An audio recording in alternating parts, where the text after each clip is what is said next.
Bună, dragii mei, bine ați venit la previziunile voastre pentru energia lunii ianuarie.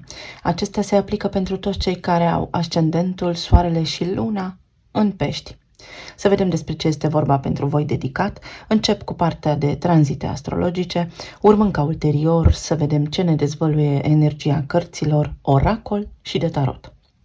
În primul rând, pe 2 ianuarie, Mercur, planeta intelectului, și-a reluat mersul direct în Săgetător, în casa voastră a 10-a. Această arie din viața fiecăruia dintre noi vorbește despre profesie, despre carieră, despre activitatea profesională și cum o desfășor, despre numele și renumele nostru, prestigiul nostru.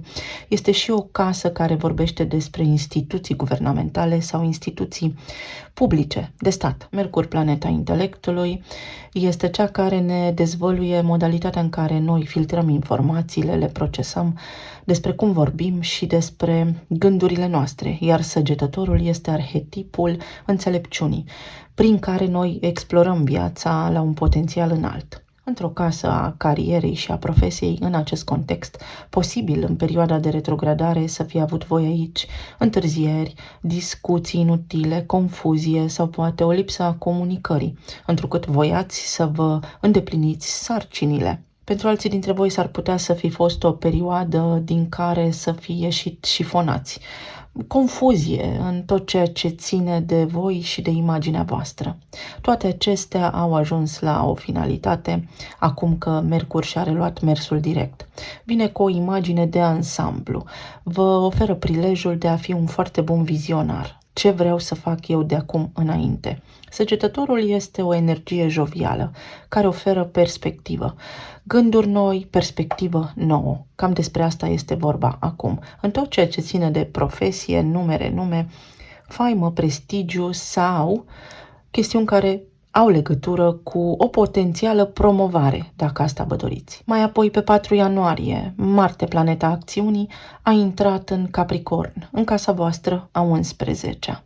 Această casă vorbește despre grupurile sociale din care facem parte, despre idealurile noastre înalte, despre dorințele noastre, despre viitor. Este o casă a inovației. Marte, planeta acțiunii, a voinței, a determinării. Iar Capricornul este arhetipul serios, organizat. Este acea bază foarte solidă pe care noi putem construi.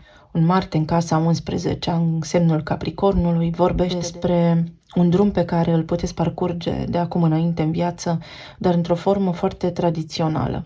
Despre a nu lăsa în voia întâmplării nimic din tot ceea ce doriți să întreprindeți. Aveți un plan sigur pe care îl puteți pune în aplicare foarte metodic și procedural corect. Veți putea clădi pas cu pas un imperiu dacă vă doriți. Este nevoie doar de determinare, acțiune, perseverență și consecvență. Tot aici, pe 11 ianuarie, se petrece evenimentul de lună nouă din Capricorn, tot în casa 11. Planuri noi de viitor. O lună nouă spune noi angajamente, noi direcții. Îmi vin idei noi. Aș vrea să fac ceva în viitorul meu sau sunt preocupat de viitorul meu și pot începe acum să aplic încet și sigur tot ceea ce îmi vine în minte, dar într-o formă foarte structurată și organizată, matur. Pentru alții dintre voi veți spune, măi, este timpul să fiu foarte serios, să iau lucrurile în serios pentru a putea face față acestui viitor incert. Și toate acestea vor fi întărite și de Mercur, care pe 14 ianuarie intră și el aici în Capricorn, în casa a 11-a. Iar Mercur vorbește despre comunicare, scurtă, clară și la obiect, despre gânduri foarte pragmatice, foarte realiste, despre planuri, dar întocmite cu o precizie ordinară. Planuri, strategie, dar o strategie care să vă urce pe voi ierarhic sau aveți niște gânduri legate de zona imobiliară, de moșteniri, niște discuții care pot apărea aici. Puteți începe să comunicați cu cineva, cu o persoană dragă, despre cum să faceți în viitorul vostru, despre ceea ce vă doriți, cum să vă afiliați unor grupuri de oameni puternici. Sau puteți cunoaște pe cineva cu care acum să începeți o discuție normală, tradițională, pentru ca ulterior să ajungeți într-un parteneriat solid, poate fi chiar și de căsătorie. Energia se schimbă după data de 20 ianuarie, când soarele se mută în Vărsător, în casa voastră a 12-a. Casa a 12-a este casa arhetipului pești, în mod normal, și vorbește despre inconștientul colectiv, despre mentalul colectiv, despre trauma transgenerațională, dar și despre trauma comună la nivel de umanitate. Vorbește despre toate lucrurile pe care le preluăm încă din pântecul mamei. Este un sector izolat, este zona subconștientului, dar este și acea zonă, acea energie din viața noastră care ne permite conexiunea directă cu divinitatea. Arhetipul Vărsătorului vine cu inovație, cu nonconformism, cu noutate, iar soarele este energia noastră vitală care ne susține acum să ieșim din epuizare, să vedem lucrurile din alt unghi, într-o formă unică, să ne vedem noi pe noi, să ne înțelegem noi pe noi ca structură unică, dar și ca expresie unică și originală.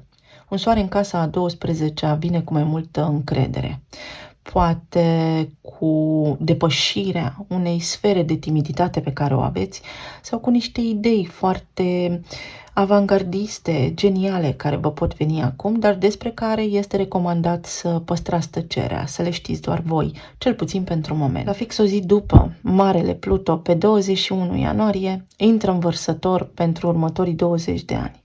Marchează o nouă eră. Va mai face un pas înapoi pe parcursul acestui an în Capricorn, dar una peste alta declară începutul unei noi ere. Era Vărsătorului, care a tot fost pe aici, în care toată umanitatea se regăsește în acest moment. Pluto este planeta transformării și a regenerării. Este arhetipul morții și al renașterii. Ceea ce Pluto atinge nu va mai fi la fel. În Vărsător, Pluto vorbește despre redefinirea eului, redefinirea sinelui, despre accesarea subconștientului aici în casa a 12-a, despre o trezire spirituală foarte profundă, despre accesarea traumei din inconștient pe care toți o avem, absolut toată lumea o are. Avem traumă, avem karmă colectivă, avem karmă de neam și karmă personală. Toți avem asta, că nu știm sau că nu vrem să înțelegem, este altă poveste. Pluto aici vine să încheie cicluri, vine să vă ajute să vă înfruntați fricile, să le depășiți, să vă redefiniți, să vă redescoperiți, să aflați cine sunteți, de unde veniți și către ce vă îndreptați în această lună. Este arhetipul care ne vorbește despre mister și putere. Puterea subconștientului, puterea să intrați în acele cotloane ale sufletului vostru și în acele locuri ascunse din mintea voastră pentru a vă regenera și pentru a vă putea vindeca. Pe 23 ianuarie, zeița frumuseții Venus intră și ea în Capricorn în casa 11-a. Venus vorbește despre banii lichizi, stima de sine, iubire, proprietățile mele. Iar Capricornul, am spus, este arhetipul tradițional, arhetipul foarte organizat care merge pas cu pas după procedură. Venus este o energie magnetică care atrage după sine abundență, cumpărarea unui imobil. Vreau să încep niște planuri de viitor foarte concrete, din care să fac bani. Stima mea de sine crește, intru în niște grupuri de oameni care sunt puternici, inteligenți, alături de care acum încep să mă dezvolt, de la care acum încep să învăț. Venus în Capricorn poate vorbi și despre o iubire pe care acum sunteți liberi să o accesați, despre o persoană nouă care poate veni în viața voastră sau despre maturitatea partenerului de viață pe care deja îl aveți, astfel încât relația voastră să fie una solidă și de neoprit. Capricornul este o structură solidă pe care în mod normal Vărsătorul vrea să o dărâme. Practic, Pluton Vărsător asta va face, va topi, va dizolva toate structurile vechi care nu mai au ce căuta în viețile noastre, care nu mai au rezistență. Și nu în ultimul rând, pe 25 ianuarie, avem parte de luna plină din Leu, iar pentru voi acest aspect se va produce în casa a 6-a. În casa mentorilor, în casa sănătății, în casa care ne vorbește despre animalele de companie, în casa în care noi suntem într-o poziție de inegalitate față de ceilalți, suntem subordonați sau în serviciul celorlalți, în casa colegilor de la serviciu, în casa echilibrului dintre viața profesională și cea de acasă, în casa rutinei. Leul este copilul din noi, este un arhetip ușor dramatic pe alocuri, este un arhetip care dorește atenție, dar care și oferă foarte multe lucruri. Iar luna plină vine cu finalitate, cu încheierea unor capitole, dar și cu posibilitatea de a corecta acțiunile din ultimele 6 luni. Nu vreau să mă mai joc cu sănătatea mea. Vreau echilibru între serviciu și viața personală. Vreau echilibru în rutina mea. Vreau să fiu lăsat în pace, mai poate spune această lună plină aici. Pentru alții dintre voi, ceva la locul de muncă se poate petrece, cu ai voștri colegi. Pentru alții dintre voi s-ar putea să plece din viața voastră niște mentori, niște oameni dragi care v-au ajutat până acum, dar fiți fără grijă, că alții pot apărea. Pentru alții dintre voi s-ar putea să fie ceva legat de animalele voastre de companie, care să necesite îngrijire medicală sau să necesite multă atenție. Este o energie foarte bună, este o energie care vă spune sănătate înainte de toate. Dacă sunteți sănătoși, mintea e sănătoasă, corpul e sănătos, atunci și spiritul este fericit. Să vedem așadar despre ce este vorba și în energia cărților oracol. Eu vă urez tuturor să aveți o lună formidabilă, un an pe măsură, să fiți iubiți și sănătoși. Pești, ianuarie. Pluto, care a apărut pentru foarte mulți dintre noi, însă pentru voi dedicat Pluto, regăsindu-se în casa a 12-a, vine și deschide cutia Pandorei. Pandora, pământul, viața în planul terestru. Foarte mulți dintre voi veți avea capacitatea să accesați informații din câmpul de energie, să vă conectați la acesta sau să-l descoperiți acum pentru prima dată. Pluto transformă traumele. Pluto vorbește despre dușmani ascunși acolo în casa a 12-a. Deci în această lună și în următorii 20 de ani veți vedea de la distanță, veți mirosi de la distanță oamenii care nu vă vor binele. Pentru alții dintre voi aici poate însemna accesarea subconștientului, capacitatea de a vă vindeca voi, de a transforma voi ceva la rândul vostru, dar și pe ceilalți. Poate însemna fotografie sau descoperirea talentului nativ. Avem casa a doua, care este guvernată de Venus. Pentru voi, casa a doua se regăsește în Berbec. Casa a doua în Berbec vorbește despre acțiune, inițiativă, determinare. Să vă câștigați banii. Poate ceva la nivel de câștiguri proprii se transformă aici. Vreți să vă schimbați serviciul, vreți să câștigați mai mulți bani sau vreți să vă reorientați profesional. Poate fi. Casa a doua vorbește și despre stimă de sine și despre iubire. O iubire care se poate transforma sau modalitatea prin care voi vă puteți transforma relația actuală, vă puteți vindeca relațiile pe care le-ați avut până acum, înțelegând că toate acestea sunt parte din karma voastră colectivă, din karma voastră de neam, din karma voastră personală. Identificarea traumei din copilărie vă ridică stima de sine și vă face pe voi invincibili. Să vedem mai departe ce ne spune energia. Avem scutul, casa a noua și arhetipul berbecului. Voi aveți berbecul în casa a doua. Casa a noua este casa planetei Jupiter. Este casa care ne vorbește despre credință. Am mai multă încredere în mine că pot și că reușesc, că îmi schimb viața, mă transform definitiv. Aveți parte de protecție. Pluto în casa a 12-a vă va sta ca un gardian de acum înainte și vă va atenționa. Poate nu va fi ușor, poate nu va fi greu. Depinde doar de voi cum veți reacționa la stimuli exteriori. Vorbim despre niște blocaje care pot fi îndepărtate, vorbim despre a ne pregăti pentru un viitor incert, vorbim despre posibilitatea de revenire a cuiva în viața voastră care nu este de aceeași cultură, naționalitate cu voi, vorbim despre o posibilitate de relocare sau despre o posibilitate de schimbare. Pentru alții dintre voi poate fi aici câștigarea unui proces sau niște bani care vin acum printr-o instanță de judecată, recuperarea unor bunuri materiale.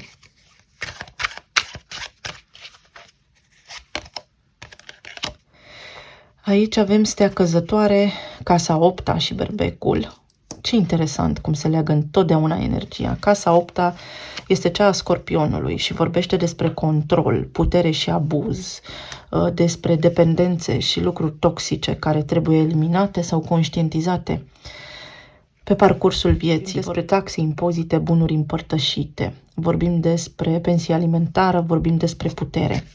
Despre puterea pe care o puteți accesa voi acum sau despre o poziție de putere în care puteți intra, despre încheierea unui ciclu de luptă pe care l-ați avut sau despre eliminarea unor lucruri toxice, despre regenerare, vindecare, noroc.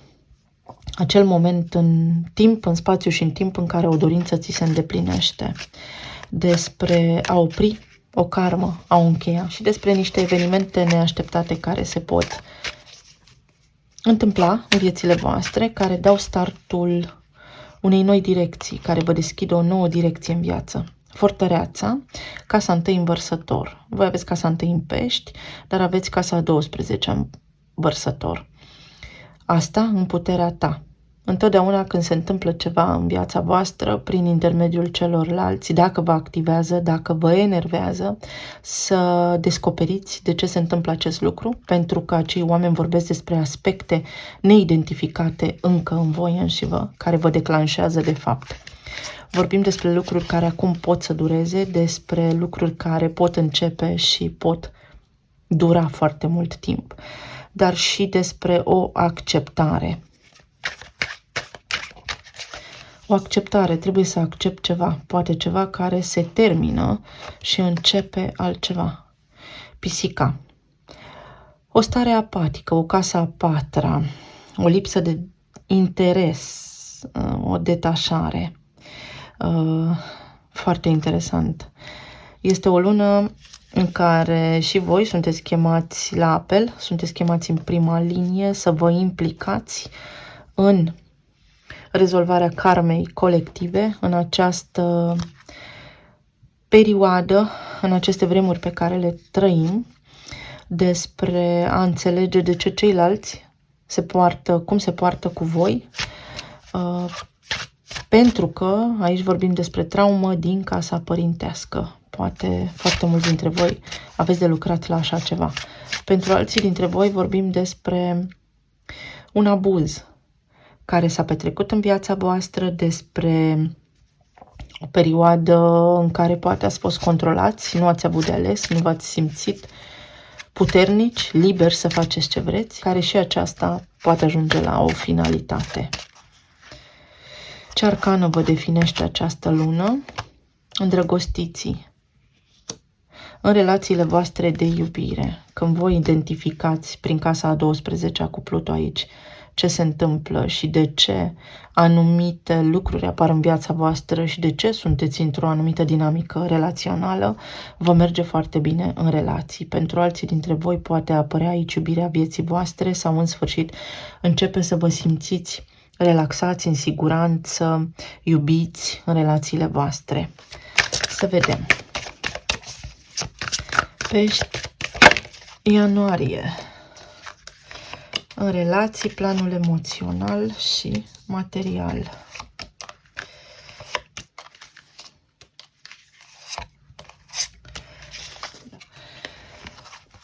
Oho!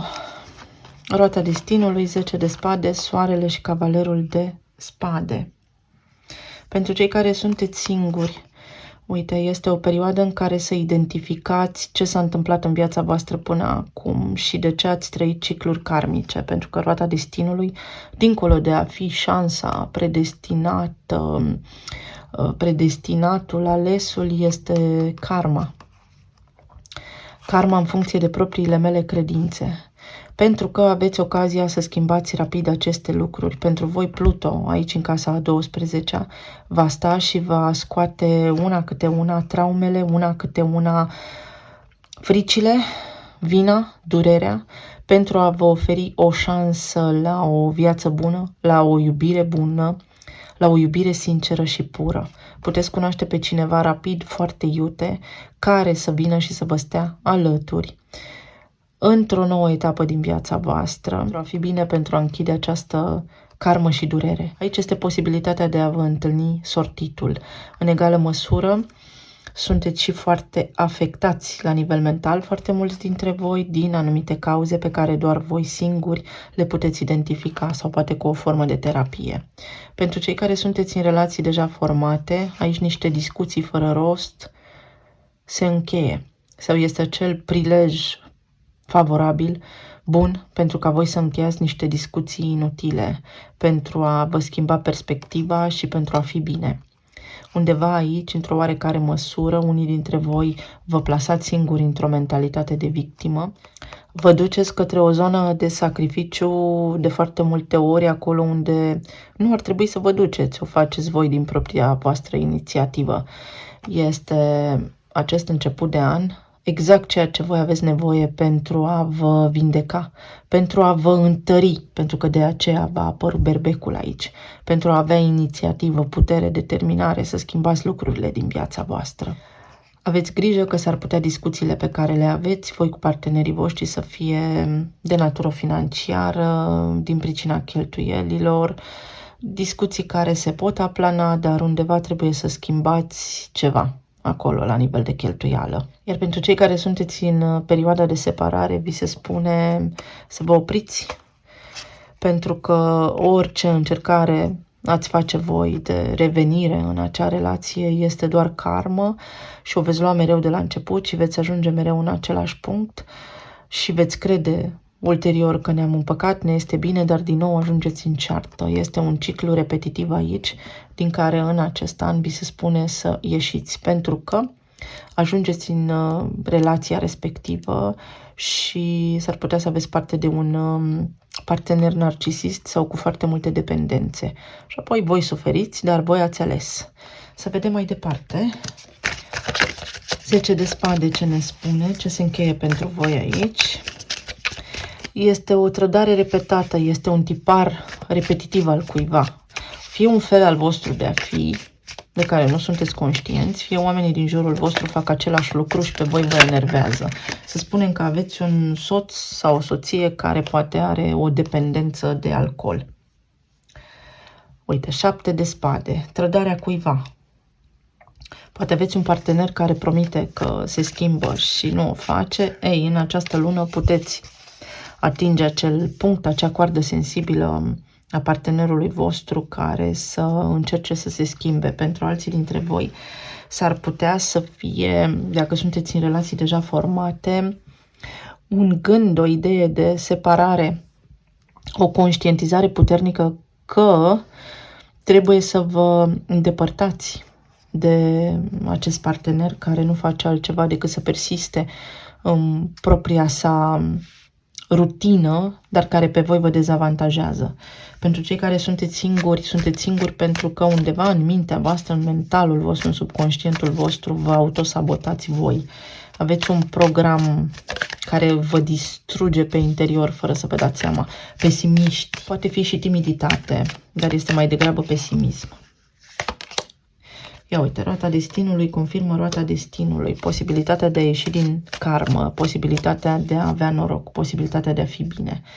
Toate aceste lucruri, s-ar putea unii dintre voi să aveți un partener care are o dependență de jocurile de noroc. Poate fi totul vindecat profund cu o terapie. Avem moarte aici, pentru cei singuri, transformarea situației actuale, intrarea într-o relație, cunoașterea unui om care să vă ajute să vă schimbați viața, să vedeți viața printr-o altă perspectivă, așa cum nu credeați că o puteți face. Pentru cei care sunteți în relații deja, puteți ajunge la un numitor comun. Puteți să vă întâlniți la jumătatea drumului cu partenerul vostru în această lună. Vorba dulce mult aduce. Partenerul vă poate asculta, poate face un efort suplimentar, poate face ceva în plus pentru a se vindeca, pentru a fi bine în casa voastră. Pentru relația cu copiii, să fie mai prezent. Iar pentru cei care sunteți în perioada de separare, este moartea, transformare, regenerare. Mergeți, uite, pe alt drum. Aici nu faceți decât să ajungeți în același punct. Și aici avem magicianul întors, o frică, o teamă. Dar magicianul în poziție normală înseamnă faptul că aveți puterea să vă schimbați viața. Aveți puterea cu Pluton în casa a 12-a, în subconștientul vostru, acolo să vedeți, începând cu luna ianuarie din acest an, viața dintr-o altă perspectivă. Este o viață nouă, este reușită, dacă vă permiteți, este cineva nou în viața voastră, este o relație bună cu partenerul de viață. Să vedem. Avem 6 de bâte. Succes în relațiile voastre. Succes. Regele de cupe, un partener care vă iubește și care încearcă să facă tot posibilul. Puteți avea o lună ianuarie absolut superbă în relații, dar și un an fabulos. Pluton vărsător marchează pentru următorii 20 de ani această casa voastră 12, de unde ce gândiți proiectează realitatea prin lentila proprie. Cum sunteți voi, așa vor fi și partenerii voștri. Sau cu cât vă vindecați voi mai mult, cu atât se vindecă și implicit. Cunosc pe cineva nou, mă înțeleg bine cu soțul, cu soția și îmi văd de drumul meu pentru că am succes, poate apărea, manifest, de fapt, în viața mea, așa spune potențialul, pe cineva care să mă iubească.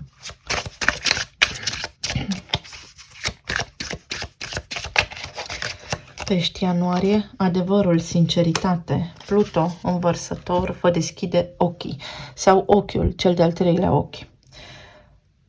Reconectarea cu divinitatea, cu sursa, cu câmpul de energie, cu electricul. Uite, pentru voi albastru este benefic.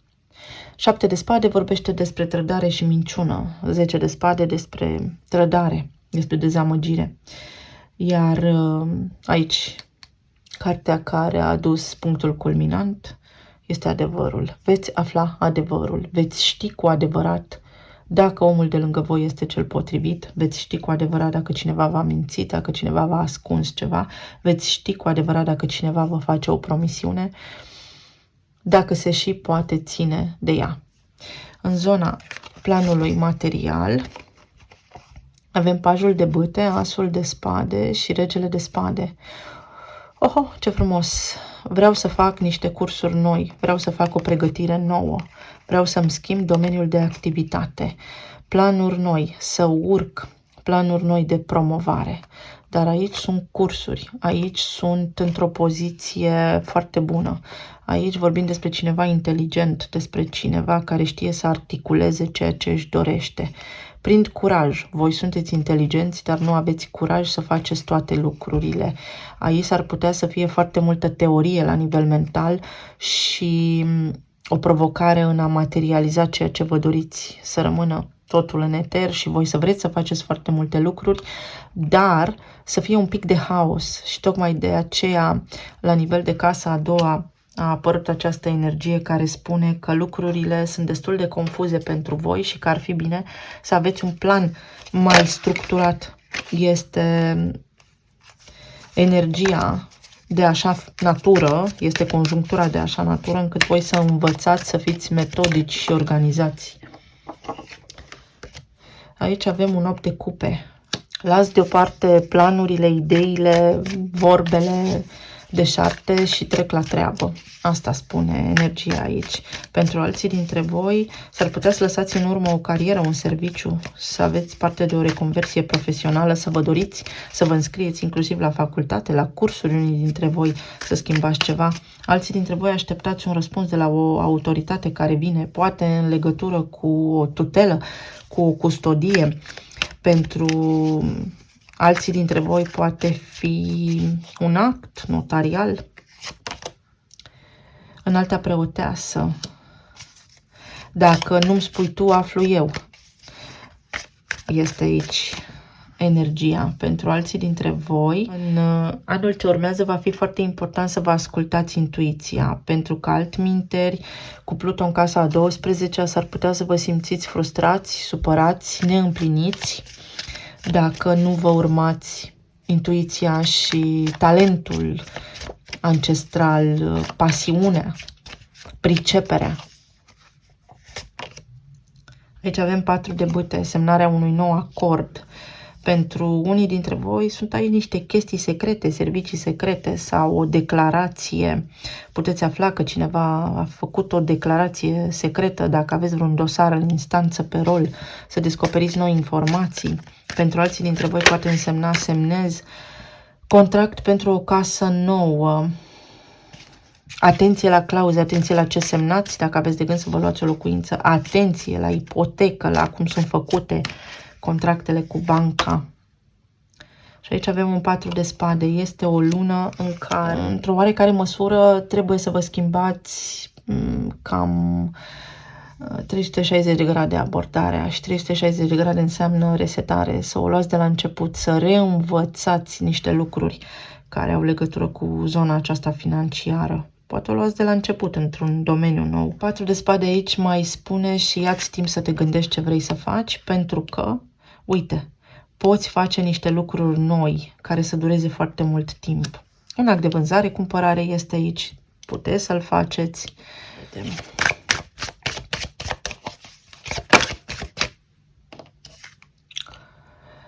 Un mediu de lucru toxic poate fi, fie la propriu, fie la figurat, să lucrați în zona medicală unde se fac radiografii, CT-uri, treburi de genul acesta, să aveți grijă sau puteți să vă luați o specializare sau puteți să schimbați secția dacă lucrați în această zonă. Pentru alții dintre voi, aici semnalul de alarmă este următorul. Atenție! Că ai un tipar aici în zona financiară de care nu ești conștient.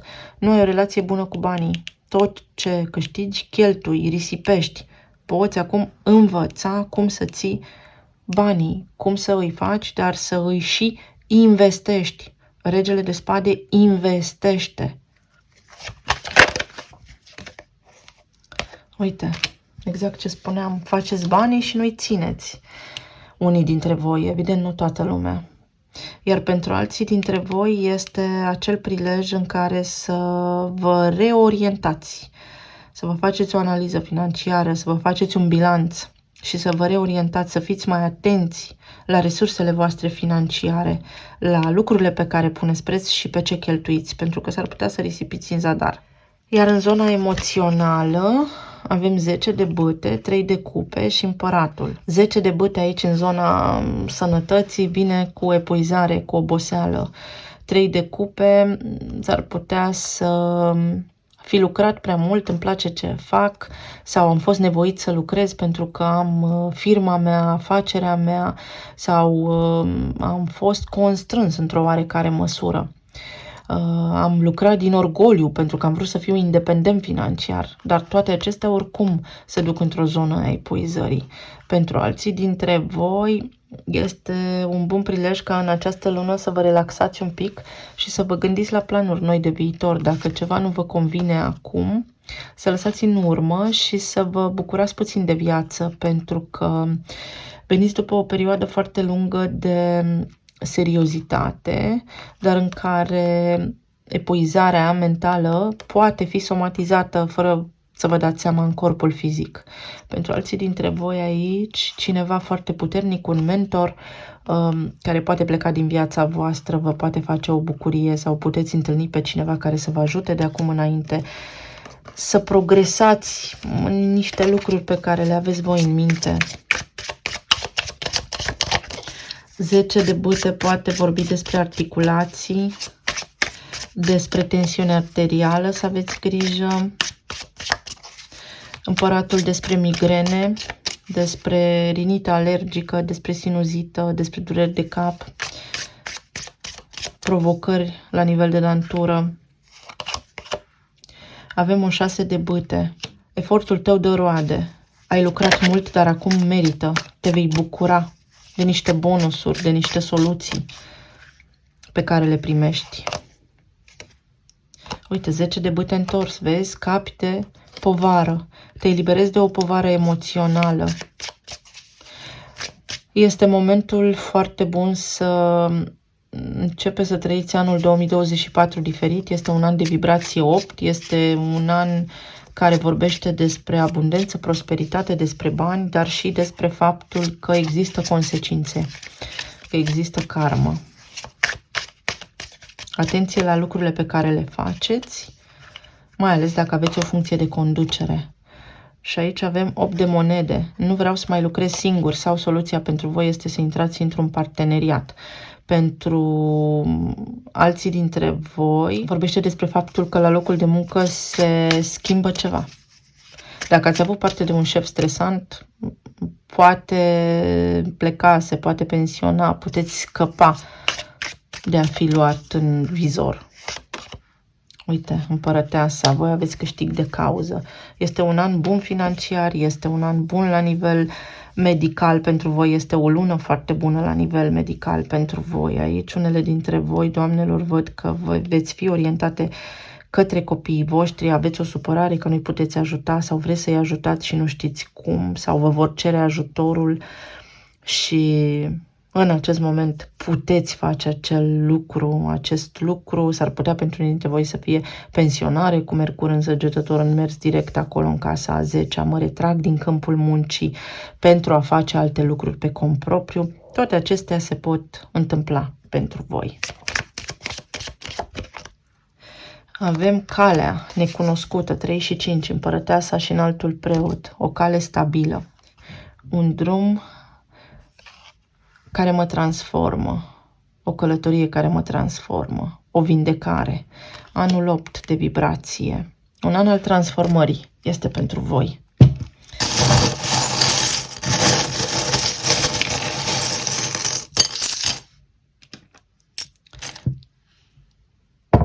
Alice în țara minunilor. Apa este portal. Uite, schimbarea frecvenței. Aud bine. Când aud bine înseamnă că nu am disonanță în sunet, că mă pot conecta la intuiția mea și pot ști cu exactitate ce am de făcut. Uite, mi se transmite. Aici vorbim despre lucrurile care contează pentru tine, nu contează pentru mine, sau lucrurile care pentru mine au fost importante, pentru tine nu. Cineva n-a fost pe aceeași lungime de undă cu voi. Și acum acest lucru se poate schimba. Uite, cineva poate accepta că este vulnerabil, cineva poate închide gura sau cineva care până acum nu v-a lăsat să vorbiți, acum vă dă cuvântul. Pentru alții dintre voi, atenție la articulații, la coloană, la nervul sciatic. Prietenii nu mint. Puteți cunoaște oameni prin luna plină din Leu, din casa a 6-a, care să vă fie alături, un mentor foarte bun. Elementul surprizei, o lună plină de surprize, da, am avut și aici surpriză, intuiția voastră, uite, și foarte multe binecuvântări. Dacă vă ascultați sufletul, veți fi în culmea fericirii, uite, abundență. Dacă mergeți împotriva intuiției, nu. Avem foarte multă chimie. Uite, unii dintre voi poate lucrați în zona medicală sau pur și simplu, începând cu această lună, vă veți simți în armonie în relațiile voastre. Ne bucurăm de lucrurile mici și mărunte. S-ar putea să fi cheltuit prea mult voi sau să aveți mâna largă.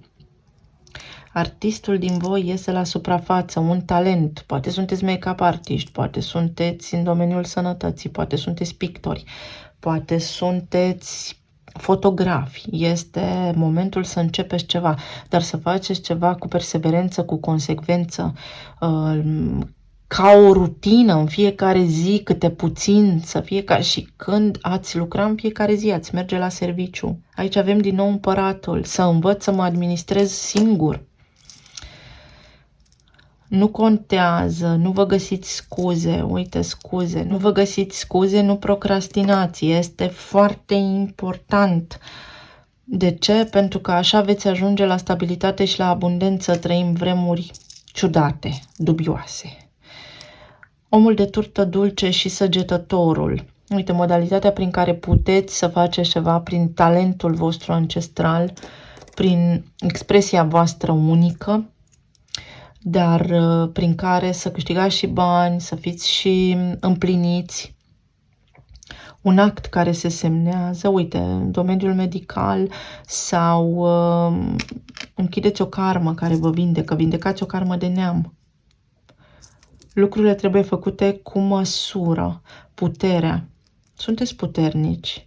Sau nu vă mai măsurați puterea cu cine nu merită și nu poate și nu știe.